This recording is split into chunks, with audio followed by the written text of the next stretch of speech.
I'm going to start this panel with providing some facts, some simple facts. I think we'll talk a lot about policies, we'll talk a lot about new ideas, about how to best take advantage of an asset like immigration or best manage, but I think we need to start with the right facts if we want to design the right policies. So, as I said, I think there are some important facts for the United States, and then there are some important global trends, because the United States is by no means, or the western part of the United States, the only economy or society which is experiencing a very strong, a very important immigration trends. And then I will talk, I am an economist, a little bit about what researchers say about the impact of immigration on the US economy. And again, here facts are going to be mixed a little bit with our theory and tests, but I think that I am going to try to stick the closest possible to information and things which are useful to know. So first, of course, I think I'm going to start with a few important issue in the immigration debate, and probably the first that comes up when people discuss immigration in the United States is the undocumented worker, or the undocumented immigrant who are in the country. So I'm going to show you a couple of numbers that I think will help us frame this issue. This is not an issue of people coming into the United States, or at least it's not been an issue of people coming into the United States for the last 10 years, but it's an issue of people who are and have been in the United States for a while without documents, and what characteristics they have and what should we do going forward.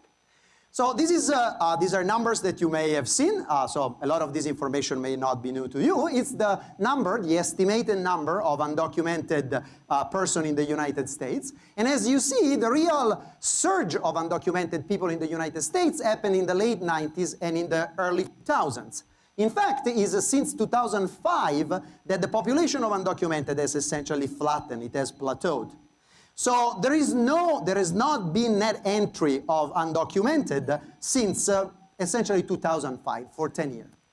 If you focus in particular on Mexicans, and here I think the interesting part of the title was also about Mexico, if you focus about the Mexican actually in net have been flowing out of the United States, again, since the last 10 years, not since very recently. This is the change in number, the net change in number of Mexicans in the United States. So you see that in the late 90s, in just 5 years, that population grew by 2.2 million.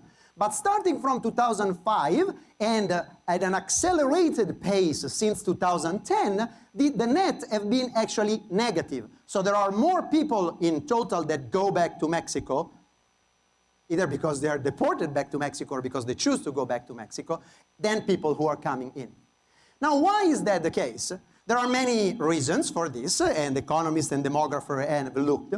First of all, there has been a very deep recession in 2007 and 2008 that has wiped away a lot of the jobs in the construction sector and in some of the service sector where a lot of Mexicans were employed. But the recession has bounced back in terms of jobs, and the immigration from Mexico has not come back. So a second very important factor is the demographics of Mexico. Mexico has gone from a society which had a very large cohort of young people to a society which is actually at demographic growth zero. The number of kids per family, per woman now in Mexico are close to 2.1, which is replacement, from being closer to 5, 6 per woman in the 70s and 80s. So it's a society where the young group, the young cohort is shrinking very fast, and only young people, for young I mean between 16 and 35, are really migrating. People over 40 don't migrate much. And then, last but not least, there is a lot of border security. Maybe there is not a wall, but there is a double fence with a lot of drones and a lot of military deployed on the border, and so it's simply much harder to cross the border. In fact, Mexico is not even the largest country of immigration in gross term any longer, and it has not been for the last 2 years. Mexico, this is the total number of the gross number, so just the people who come in from Mexico. And as you see, mirroring that net outflow, the inflow has gone down a lot. And China is now the largest country in terms of flow of people coming in, and India is a very close, either second or third, very close to Mexico in terms of numbers. So as we see, if we want to understand the flow of immigration, we need to understand that people right now are coming to the United States, but not from Mexico in the massive amount that they were in the 90s, but from other countries as well. So this is an interesting fact number one. A related fact has to do with the identity or with some characteristics of this Mexican low-educated and in large part undocumented population which is in the United States. So, as I said, the problem of undocumented is not a problem of flow, it's a problem of stock. How do we deal, or what do we do in terms of the people who are here? And I think that one characteristic of this group cannot be ignored if we do policy about this. And the characteristic is that that group of less educated immigrants from Mexico, out of which is estimated 65% of them may be undocumented, that group is a group that works. These are workers. So here I put, just for comparison, for people, adult with no high school degree, so these are people who do normally the manual low-wage type of job, and the employment rate of Mexican and Central American immigrant in this group and the employment rate of American. And here I put, for the same two groups, the percentage of their income that comes from wage for Mexican and for natives. Immigrants in that group are essentially workers. This employment rate, 70%, is the employment rate of college-educated Americans. They really work at very high rates. They don't get very high wages, but they work. Comparable American are much more relying on welfare. What is the difference in wage here are essentially participation into unemployment insurance, program. So anything that has to do with reforming and changing the labor market access of these people is going to matter a lot, because these are not people on welfare. These are in large part people who are working. A second fact which is interesting, which I think moves us into understanding what immigration is now, and is not heard very much, is related to that big shrinkage of inflow of Mexican. There has been, to the contrary, a very large increase in immigration of highly educated workers in the United States. In fact, and in a second I show you, the category of immigrant which has grown most in the last 7-8 years are college students. The visa that has exploded is the F1 visa. And the college-educated immigrants have been and are a huge part of the American STEM workers, science, technology, engineering, and math. They really have, and I'm going to show you a couple of data, have been feeding the growth of this group in the United States. So, for instance, just to show you a couple of numbers about this, in terms of visa, the visa that has grown the most, the visa program that has increased the most in the last 6 to 7 years, here it stops to 2014, but 15, which is soon to be available, is going to be larger. This inflow of students has increased by 60%, as you see, from 331 to almost 600,000. And the inflow of highly skilled has also increased. But let me emphasize that this high inflow of college educated in the United States, or students, is large recently, but is by no means a new trend. It's a trend that in the last 20, 30 years has developed constantly and progressively. Here, I show what is the percentage of the total employment of all people who are working, who are in science, technology, engineering, and math, and have a college degree. So this is a small group, but very important. These are the innovators, the people who push science and technology. And as you see, in 1980, the percentage was in total about 2%, but out of 2%, only 1/10 of them were foreign-born. The blue are the foreign-born, and the red are the Americans. And then in 1990, the H-1B visa program, which has been mentioned, has been started. And since then, the whole growth of this group comes from the blue part. And now the blue are between 1/3 and 1/4 of all high-educated workers in STEM sector in the United States are foreign-born. So this is a very important flow and a very prominent flow. To put things a little bit in perspective, so these two facts I think I want to be in the back of your mind when we discuss. There are fewer Mexicans, there is a very large growth of high college educated. Another thing that I want to emphasize though is that the US is by no means alone in this tendency of having had an increase in foreign-born people. In fact, both in percentage of the population and in trend, it is, maybe people think that the US is the country of immigrants, it's not very different from Europe, and it's certainly below Canada and Australia in terms of percentage of the population. This graph shows what percentage of foreign-born are in the country, starting from 1960 all the way to 2015, actually. This line is the United States. So in 1960, there were about 6.5% of people in the US who were foreign-born, and now there are about 14%, 14% who are.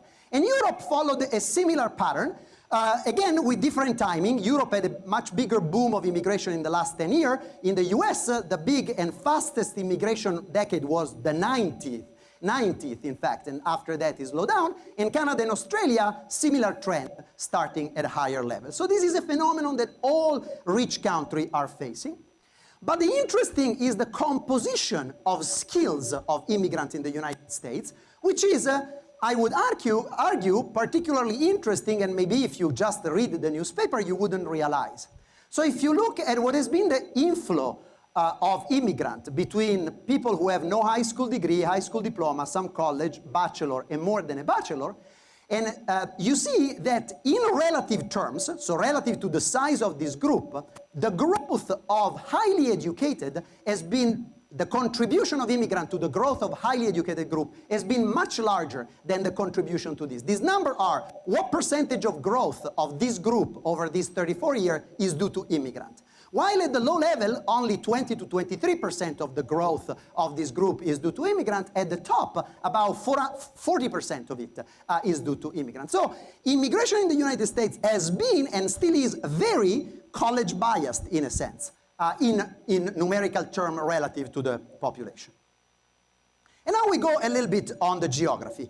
I have talked a little bit about general, but many people think that, of course, it matters where these people go because the local economy are affected in a way that depends on how many go. And here, this is, again, a map that shows the growth in percentage of share of foreign-born, and the darker means larger. And as we see, the West, broadly met, and then Texas and Florida have had a very large increase. In some of these are local labor markets, the increase in share of foreign-born has been as large as 30% now of the labor force is like this. So this is the map of inflow. But then economists ask, what has been the economic impact? Have this very large inflow of immigrants come with a decline in wages, decline in employment of American worker in this in these economies? And here I'm only going to show you some correlation, but there is a lot of research that tries to net it out. The correlation are exactly the opposite. So if you plot those little labor market that I show here, and you plot on the horizontal axis the growth in foreign-born as a share of the population. So this means that foreign-born grew, the growth of foreign-born was 10% of the population. And in the vertical axis, you put the wage change for native workers in those labor market, what you really get is a positive correlation. And if you do for change in employment of native worker, the growth of employment of native and inflow of immigrant, you also get a little bit of a positive effect, but closer to zero. Of course, this is also due to the fact that immigrants go where the economy grows, and so there is a lot of this which is not causation, but there is a lot of work of economists, that say that part of that positive correlation may actually come from the stimulus and from the positive effect that immigrant workers have in the local economy that pushes productivity and wages. For instance, immigrants, even at a low level of education, tend to do jobs that Americans are moving quickly out of. Manual job, outside job, in agriculture, in construction. And these jobs are not just different, but they are complementary. You need this job to grow companies that also hire Americans as accountants, as organizers, or as supervisors. Firms respond to the expansion of immigrants by investing more. There is a lot of work that shows that where immigrants go, firms expand because they don't have some bottlenecks in some skills that they can hire. And also, immigrants consume and generate local demand and also produce variety of local services and goods that enriches and increases and deepens the local economy. So for all these reasons, it's interesting to correlate some of this inflow of immigrants, or economists believe that at least part of that positive correlation come from economists. But one group that certainly contributes a lot to the American growth is, before I talked about immigrant in general, the high-skilled. There is a lot of work that says that urban centers that can attract highly educated are the places where innovation is, technological growth is. And a lot of that chunk is done also by immigrants. And the interesting thing is that growth is the way in which immigrants do not displace native. If there is a fixed number of jobs, you give one to an immigrant and there is one less for a native. But in a growth environment, more immigrants can mean more local growth and more human capital. Moreover, immigrants are disproportionately represented among entrepreneurs and people that invest and create jobs. 25% of the new US business were started by immigrants in 2014. 20% of the large business were foreign-born, founded by foreign-born in 2014. And I don't have to tell you that in Silicon Valley, almost if you're not a foreign-born, you're not going to succeed. I hear some friends that say, yeah, that's why I don't have success. I'm not those. Those are tangible benefits. And finally, there is a massive literature that says that trade and immigration are very strongly linked. The firms that hire more immigrants, both at the high end of the directorate and law, are much more likely to invest abroad and to trade with the rest. So, to conclude this quick, and I pushed you through a lot in just 15 minutes, I would say that one thing that we have to keep in mind is that immigration, human mobility, is a slow process that is changing a lot of the industrialized society, and just closing the eyes in the US and not dealing with it is not going to solve the problem, or is not going to solve, not the problem, it's not a problem, I think it's an opportunity. It's not going to allow us to best manage the opportunity. I think that in the US, more than in other places, a lot of immigration is job-related, is employment-related, and a lot of the studies show that both at the low end of the skill spectrum and the high end, immigrants come to work, come to produce, come to contribute. And highly educated among them are clearly an asset for growth, for innovation, for entrepreneurship, for development at the local level. And so, obviously, what is up to us is, given that I gave you all the benefits and all the economic benefits, we will discuss more. There are some challenges that come with immigration. And I think a good policy is one in which we can best use these opportunities and this gain to deal with some of the challenges that can come with immigration. And I'm sure that we'll discuss a lot about this in the panel.